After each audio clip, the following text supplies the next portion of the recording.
Sa video na ito ay pag-uusapan po natin ang isang mainit na usapin dito po sa mundo ng cryptocurrency. At ito po ay tungkol sa latest breakout at saka consolidation ng Pi Coin. Marami po kasi ang nagtatanong, tapos na ba ang matagal na pagbaba ng presyo ni Pi Coin at posible na bang magsimula ulit ang bullish trend nito? Gamit ang technical analysis tulad po ng Elliott Wave Theory, Fibonacci levels at saka RSI, aalamin natin kung bakit marami ang naniniwalang may malaking upside potential itong si Picoin sa mga darating na araw o linggo. Siyempre, sasagutin natin ang pinaka-importanting tanong kung ano po ang epekto nito para sa atin bilang mga Pinoy crypto trader at investor ni Picoin at worth it pa ba itong bantayan o pasukin ngayon. Ayan, bago po tayo magpatuloy ay pakibasa na lamang po muna ang disclaimer dito sa ibaba ng ating screen. At ayan, simulan po natin sa katanungan kung ano po ang nangyari sa presyo ni Picoin kamakailan lamang. Yan, matapos po ang matagal na pagbagsak ng presyo ni Picoin, nagkaroon po ng breakout mula sa tinatawag na descending triangle pattern. Yan po nakikita natin yung chart dito na kanilang ibinahagi rito. 4-hour chart time frame po ito, mula po ito kay Bitget.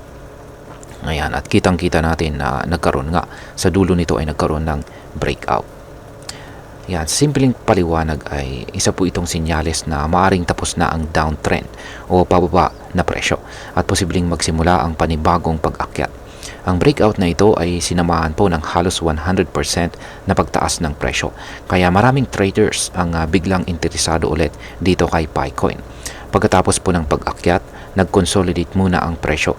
Ibig sabihin ay nag-ipon po muna ito ng lakas bago po siya muling sumubok umakyat. Ngayon is dito naman po tayo sa Elliott Wave Theory. Ano naman ang sinasabi nito?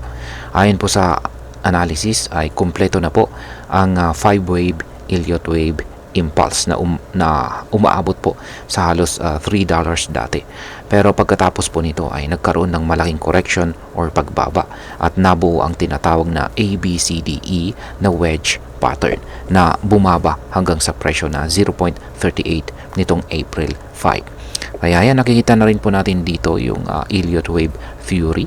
Yan, ABCDE na wedge pattern.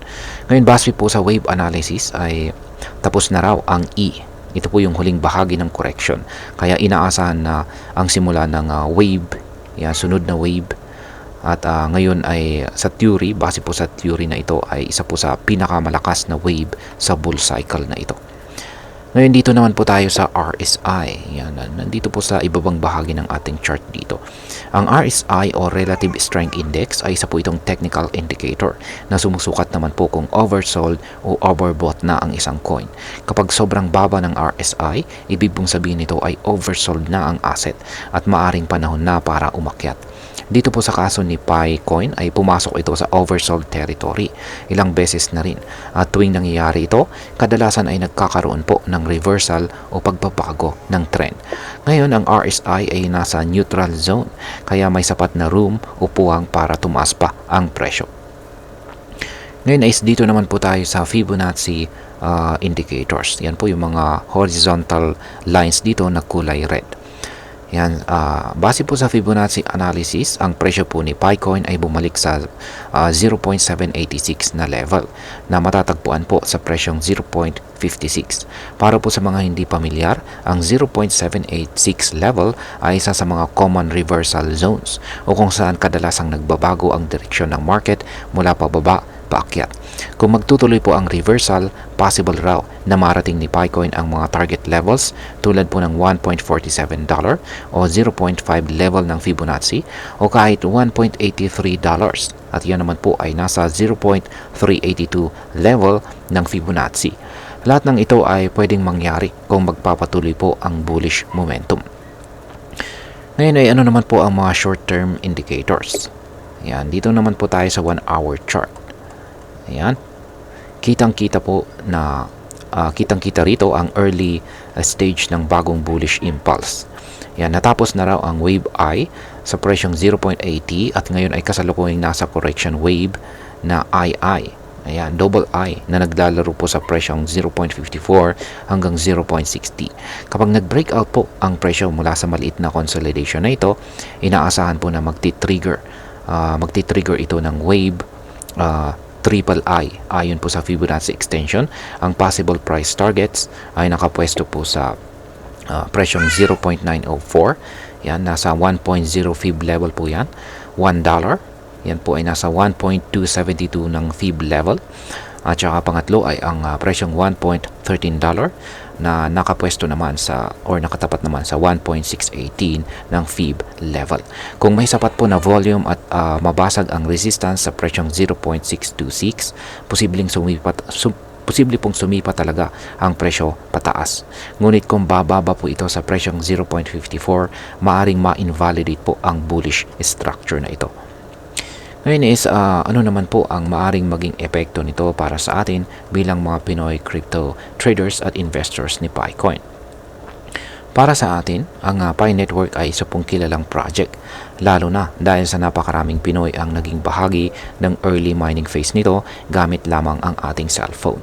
Marami po sa atin ang naghintay ng matagal, nagtayo ng team at nag-ipon ng Pi tokens noon pa man. Ngayon kung totoong magsisimula na ang bullish reversal, maring ito na po ang matagal ng hinihintay natin na pagkakataon para magka-value talaga ang Pi coins natin. Kaya kung ikaw po ay may PiCoin holdings, malagang ideya na i-monitor po natin ng maigi ang mga price movement.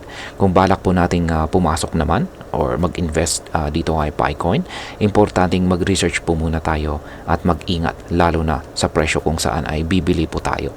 Tandaan po natin, wala pa rin pong official listing sa mga major exchanges itong si PiCoin. At kahit may mga gumagalaw ng presyo, ito po ay sa mga IOU markets lamang. Kaya lagi po nating doblehin ang ating pag-iingat.